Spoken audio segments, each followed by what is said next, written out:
I am a psychologist, clinical and forensic psychologist at Price Proctor in Dallas, which is a group forensic practice. How long have you been a clinical and forensic psychologist? Since 2012. Take us through your educational background. Sure. So I have a master's and a PhD in clinical psychology. After my PhD, I completed a postdoctoral fellowship in forensic psychology, and then I also attained board certification in forensic psychology. And so what do you mean by postdoctoral fellowship? Explain that to us. A postdoctoral fellowship is just a specialized type of training in a certain area. So in this, it was in forensic psychology. And I want to go a little bit through some of your clinical experience, if we can. Before you worked there at Price and Proctor, where did you work? Before I was at Price Proctor, I was a full-time student at UT Southwestern Medical Center in the clinical psychology program. And did you also work at some point at UT Southwestern as well in the psychotherapy clinic? Yes, that was part of my practicum. And what does that mean, practicum? It's part of your training process and for attaining your PhD. You're getting clinical experience. Did you also work at Parkland Memorial Hospital? Yes, I did. In what capacity? I was in the psychiatric emergency room there doing assessment of patients that would come in. As another part of your psychology practicum, did you work at the Shelton School and Evaluation Center over there in Dallas as well? Yes, I did. What is that? That's a specialized school for individuals, students with learning difficulties. Have you worked in other psychiatric hospitals before? Yes, I did do a practicum during my master's degree at a psychiatric partial hospitalization program through Brentwood Hospital. That was in Longview. And so take me through some of the books or articles that you yourself have written. Sure. So my published article from my dissertation was in the area of health psychology. It had to do with healthcare utilization for adolescents who were dealing with type 1 diabetes. And have you also participated or contributed to certain chapters in various books? Yes, I have. I contributed to a chapter dealing with caffeine and the effects of caffeine, also in antisocial behavior treatment, those types of things. So we shouldn't have caffeine, or we should? A little bit is okay? Depends on how much, definitely. All right, okay. Okay, so explain to the jury what clinical psychology is. So clinical psychology is dealing with the treatment, assessment or treatment of patients. What is forensic psychology? Forensic psychology is the application of mental health issues to issues of the law. So assessment or treatment of mental health issues as it relates to a legal question. And so explain to us your duties as a forensic psychologist working where you work now at Price and Proctor. Well, I do a number of things. The majority of my work is in adult criminal cases where I'm doing assessment of things like competency to stand trial, insanity, risk assessment, that type of thing. I also do evaluations related to occupations, so pre-employment evaluations for police officers, firefighters, that type of thing. Have you testified before as a forensic psychologist in this county? Yes. In this court? Yes. Have you testified for both the state as well as the defense? Yes. As an expert in the area of forensic psychology? Yes. Have you worked with or been hired to be consulting on different cases by these particular defense attorneys? Yes. Few or many occasions? Many occasions. All right. Did you conduct a psychological evaluation on Aaron Dean back in March of 2017? Yes, I did. What was the purpose of your psychological evaluation at that point? This was a pre-employment psychological evaluation for the Fort Worth Police Department. Officers are required, as they apply, to go through this process and go through a psychological evaluation. And you mentioned earlier that you do other pre-employment evaluations. You said police and fire. What other types of professions have you done these pre-employment evaluations for? I've also done them for private security I've also done employment evaluations having to do with individuals that are air traffic controllers, nursing evaluations, that type of thing. Those all seem to sound like high-stress jobs. Why, in particular, are you doing psychological evaluations for potential police officers? Well, it's required by the Texas Commission of Law Enforcement. My understanding it's required because of that, because it is a high-risk, high-responsibility type of job. So they want to make sure that in addition to a physical screening, they're getting a psychological screening as well to see if they're suitable to hold this type of job. And do you see the person, Aaron Dean, do you see him in the courtroom today, the person you did the psychological evaluation on? Yes. Can you point to him and identify an article of clothing he has on? He's standing right there with what appears to be a blue tie. And Your Honor, let the record reflect this witness identify the defendant in court as well as the individual to stand in counsel table. Record will so reflect. Okay, so tell me, what date did you actually perform this evaluation on the defendant? I saw him on March 29th of 2017. Okay, so take me through the process. Somebody comes to your office, and where's your office located, sir? It's in Dallas. Somebody comes to your office in March 2017. What is the process for how you go through the psychological evaluation? So the first part of the process is I review any documentation, referral documentation that's been sent to us. Typically that includes like a personnel packet, also a job description for whatever job they're applying for. And then once they're in the office, they're completing background forms. They also are completing an interview with me, and they're going through psychological testing. Okay. Let's go through and talk first about just some of the background and some of the paperwork you're reviewing. In this particular case with this defendant, where did that information come from? It came from the agency, Fort Worth Police Department. And so the personal history that you're reviewing from the Fort Worth Police Department, what kinds of information does that have that is helpful to you? It basically provides just an overview of the person's background. It's information that they have provided to the department, the agency, on their various background issues, employment, any legal history, that type of thing. When you say they, are we talking about, in this case, it would be the information provided by the defendant to the police department? Yes. Prior jobs? Yes. Different types of, if there's been any issues in the past as far as any legal issues, any offenses, incidents, things like that? Correct. Where they went to school? Yes. All right. Past employment, past education, those types of things? Yes. All types of biographical information? Yes. So in this case, did you review the personal history information from the Fort Worth Police Department pertaining to this particular defendant? Yes. So after you reviewed that information, and you said that there are some other forms that are filled out, what other forms are filled out, sir? When they come to the office, they fill out the consent forms for the evaluation. They fill out just a brief information sheet that lists their name, date of birth, phone number, email address, that type of thing. And did this defendant fill out your background information form in this case? Yes. We provide them with a background information form when they get to the office that they fill out before the interview. And so when they're filling that information out, are you looking over the information that's provided by the Fort Worth Police Department? Yes, or I've already looked over it before that time.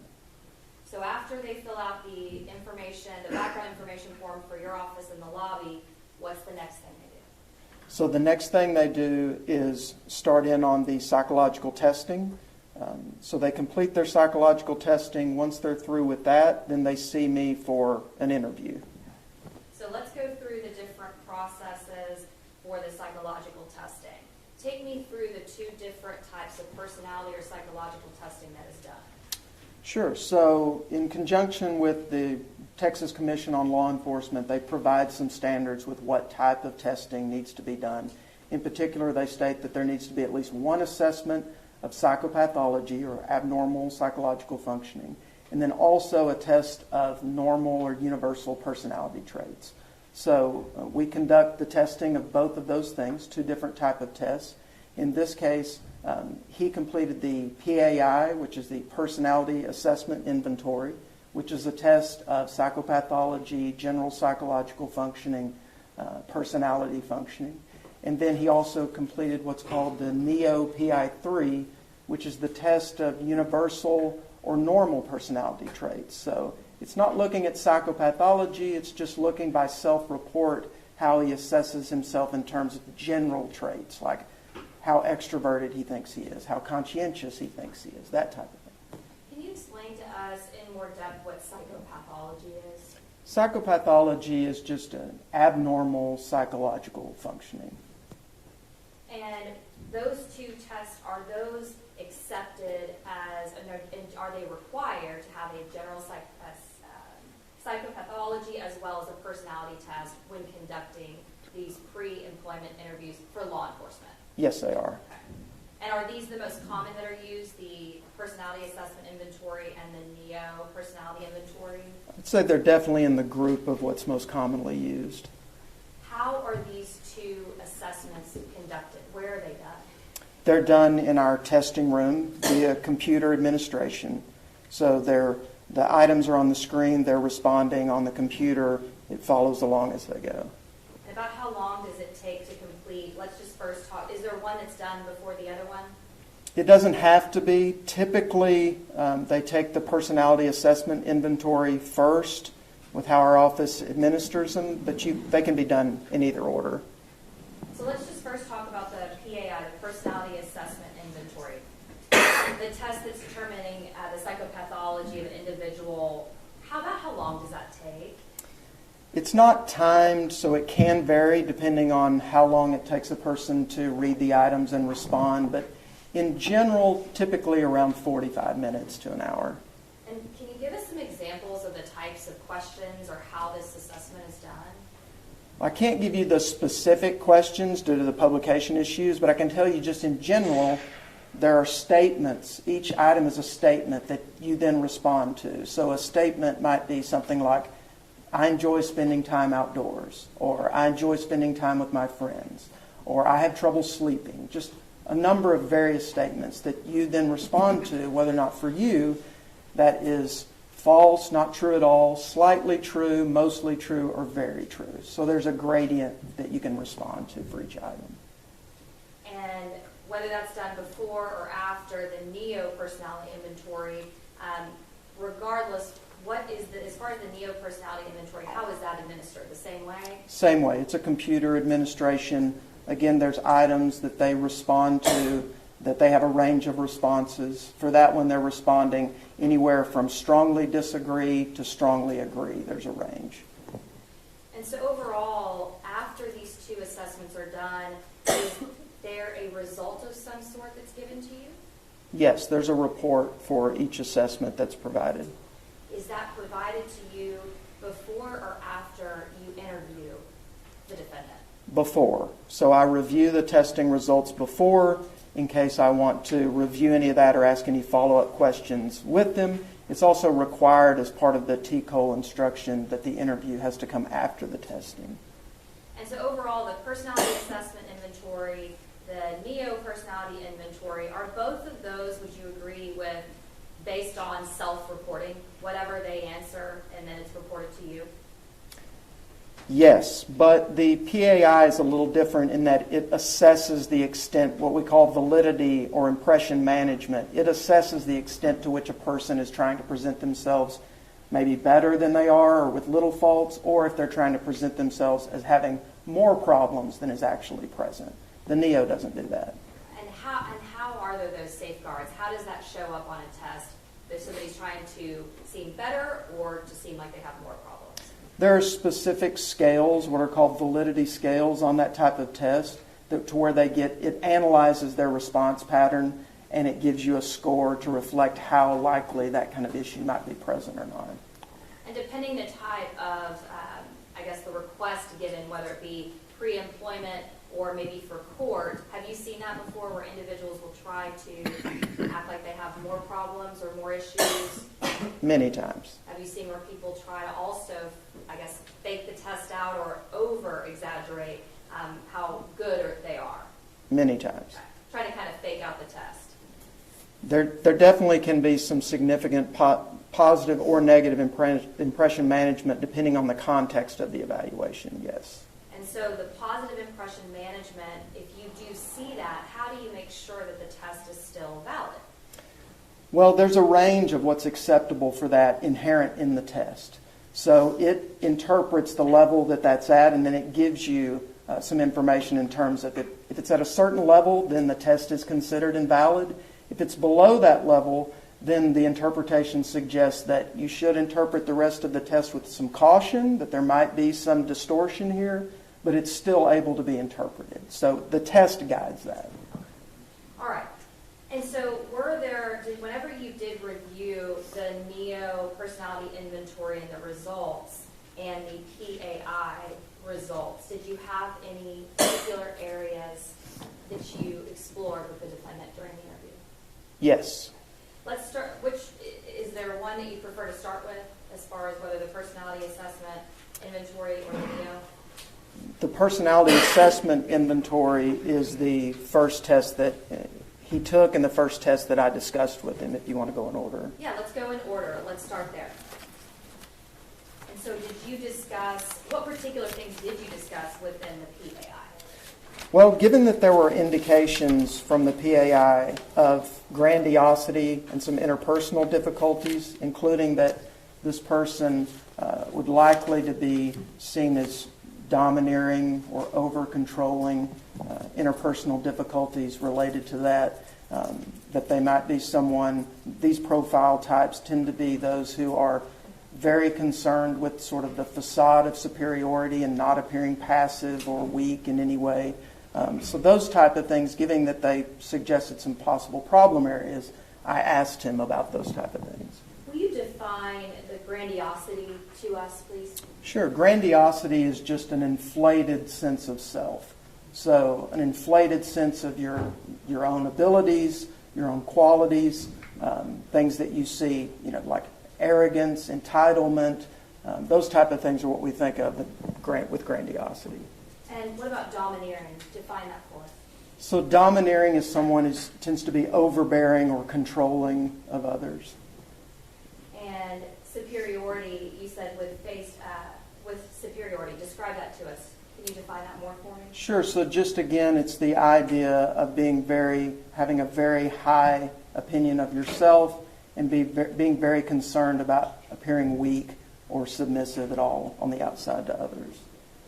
And so when you see these particular personality traits, what do you discuss with him? Well, I asked him a number of follow-up questions in terms of to try to get from his perspective how he saw himself in this way, his own assessment of his abilities, and how he would assess his interaction with others. Okay, and give me some examples of how you asked those questions.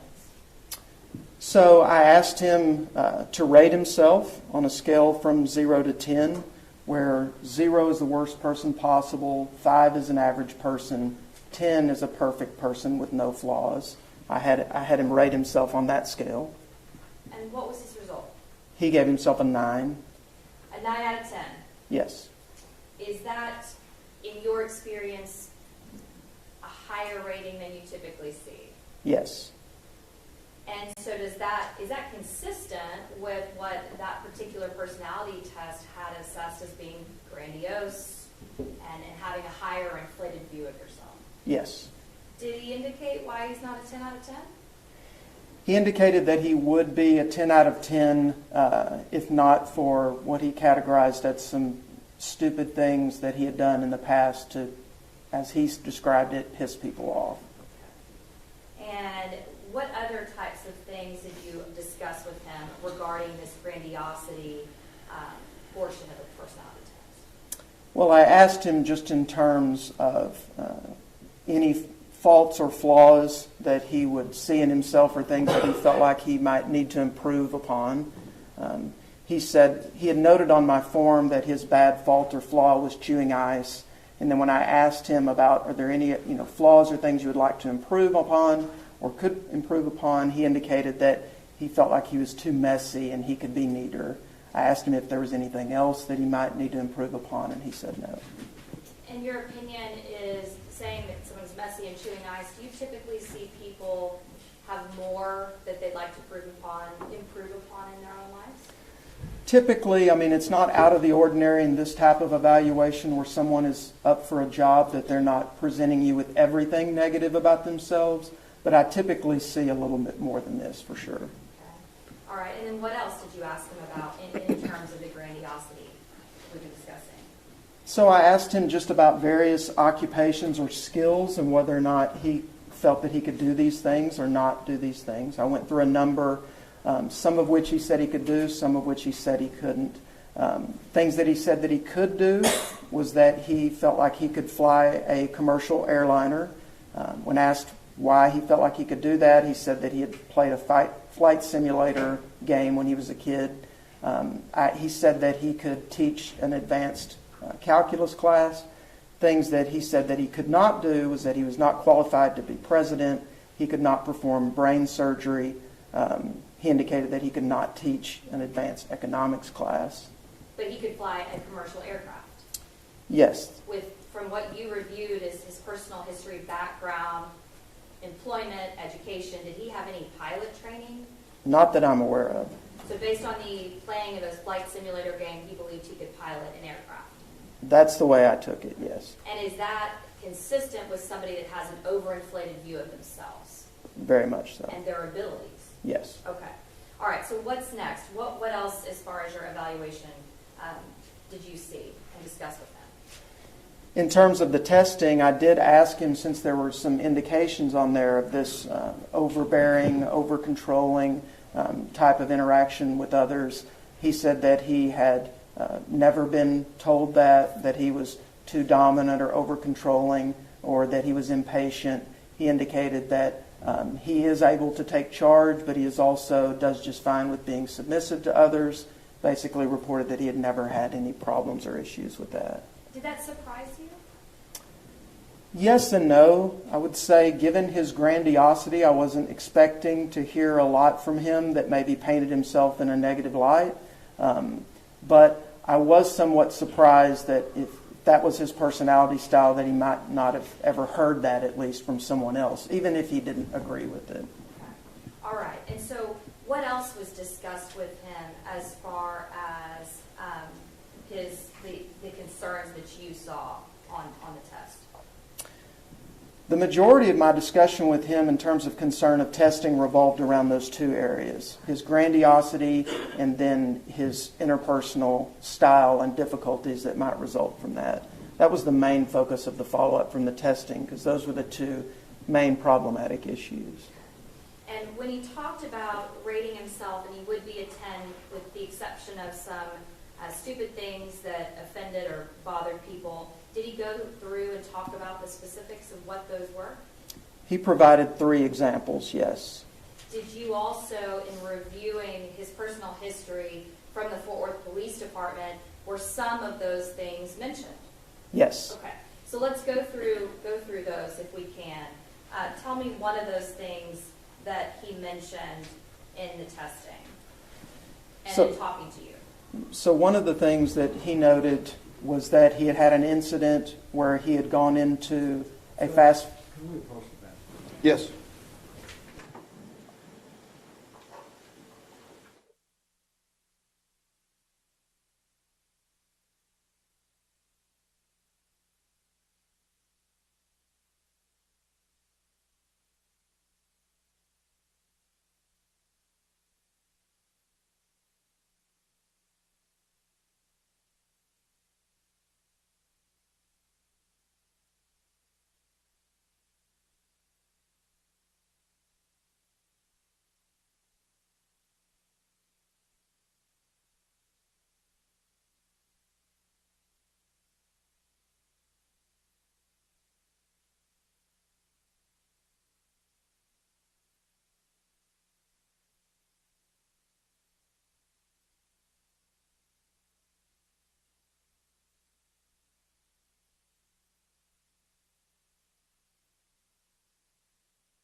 everyone may be seated. Ms. Diener, you may proceed. Judge, before we get into that, I want to be clear on the record. That our first objection here is that we had a motion to let me out these matters that was granted by the court before we began testimony in this case. The court instructed the state to approach the bench and let the court know before they intended to go into any of these matters, and they were preparing to go into it before they were interrupted with an objection without approaching the bench, without giving the court an opportunity to rule on these matters. All right. Let's go. Ms. Diener. Okay, I was just asking you questions about the particulars of what was reported in the file, the personal history file from Fort Worth Police Department. Can you talk about the very first item? Sure. So the first thing that we discussed was related to an incident where he was in a fast food restaurant and he had an airsoft gun that was on his hip. Evidently, police were called and talked to him about that. He wasn't charged with anything, but was told that that wasn't a good idea. The next thing that he discussed, he said that it was about a year later. All of these occurred in his early 20s, he indicated. Was another incident with an airsoft gun where he and a friend were playing, shooting at each other in an area that was at or near a church or a residential area, near a creek. He said that there was a homeowner, I guess, that had seen them and had called police. Police had showed up and gave them a stern talking to, is the way that he described it in this personnel packet. And I had asked you earlier when we were outside the presence of a jury during the 705 hearing if you reviewed, and actually the defense counsel asked you as well, if you had reviewed this background information with the Fort Worth Police Department, and you had answered yes, correct? Yes. And you also had shown in, I believe it was that's part of the psychological evaluation, is that you do an interview with him to discuss those matters, correct? To discuss matters of his history is part of it, yes. Okay, all right. And then did you also discuss with him a matter that pertained to him being a student at UTA? Yes. Okay, tell me about that. So he indicated, I saw in his packet that he had a history of assault, and so I asked him about that. He indicated that when he was in his early 20s, he was at a college library, that there was a girl that was flirting with him, that he said some things to her and then touched her, and then she filed charges, and that he had to pay a fine and complete a sexual harassment course or class. Now, was there a particular way that those different things, those incidences, in the way that he described them, that was consistent with what you had seen on these assessments? Yes. In what way, sir? I felt like that he was pretty flippant in the way that he described it. Would that be consistent with someone that has an overinflated view of themselves? Yes. Would that be consistent with the overall assessments, both of the assessments that you reviewed, with the way he responded to those incidences? Yes, and with the way he interacted with me as well. Okay. And when we were outside the presence of the jury, I didn't go through each one of these specifics, but the defense counsel asked you to go through and interpret some of your handwriting so that we could understand what you said on these pages? Yes. Okay. Is there some handwriting at the very back of the background information form? Actually, kind of handwriting all over, I guess, these 5 pages? Yes, there's handwriting at the end of that form of his, where there's his signature, and then the last bit is on the next page where there's handwriting there as well as a part of the summary.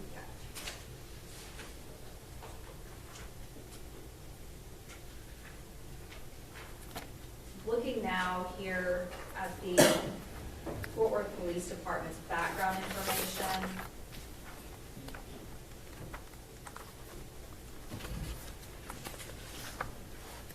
did you also ask him about whether or not, or was it, I guess, provided to you that he had applied to other police departments before? Yes, and I asked him about that as well. And did he indicate whether he had ever applied to Fort Worth Police Department before? Yes. And what was the result of him applying to the police department before? He told me that he had applied in around 2014 or 2015, that he had passed a psychological evaluation, that he had withdrawn due to concerns about his physical fitness at the time.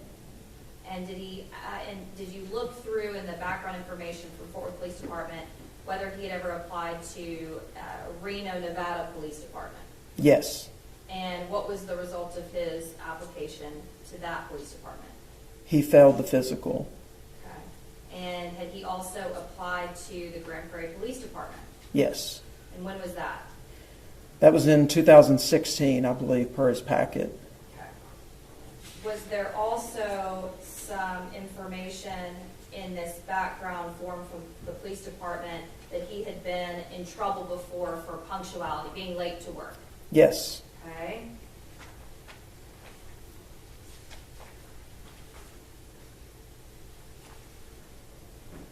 Was there also information about him having several traffic citations and several, I guess, a mention regarding his insurance, his auto insurance? Yes. All right. Now, when you asked, or when you reviewed this background information, did he put the 2 instances with the gun and the incident involving UTA, are those both also in that background information?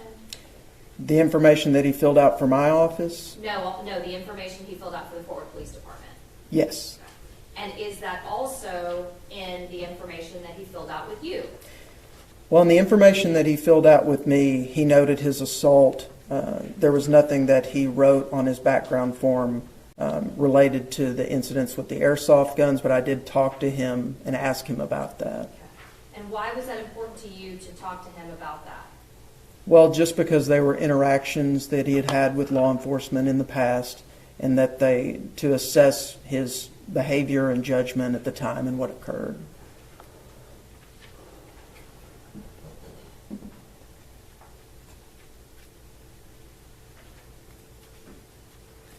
Did he provide the psychological evaluation from Fort Worth Police Department that he had said he had taken and passed? No.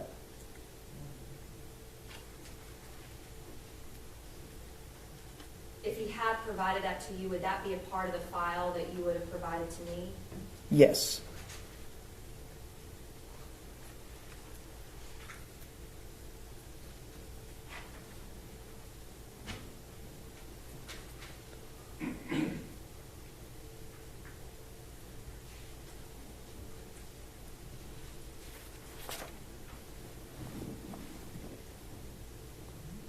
Did he indicate, we've explained this a bit, but I want to get a little bit more specific since we're outside the presence of the jury.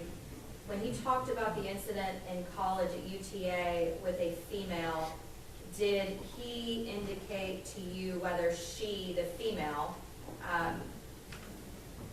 was being flirtatious with him as well? That's the way he described it. Did it appear to you that he was minimizing, or I guess you used the term flippant, minimizing or being flippant about this prior incident? Yes. Did these things that we've mentioned, specifically involving the guns and the incident with UTA, did those all appear to be consistent with someone that bears the same personality traits as this defendant? Yes.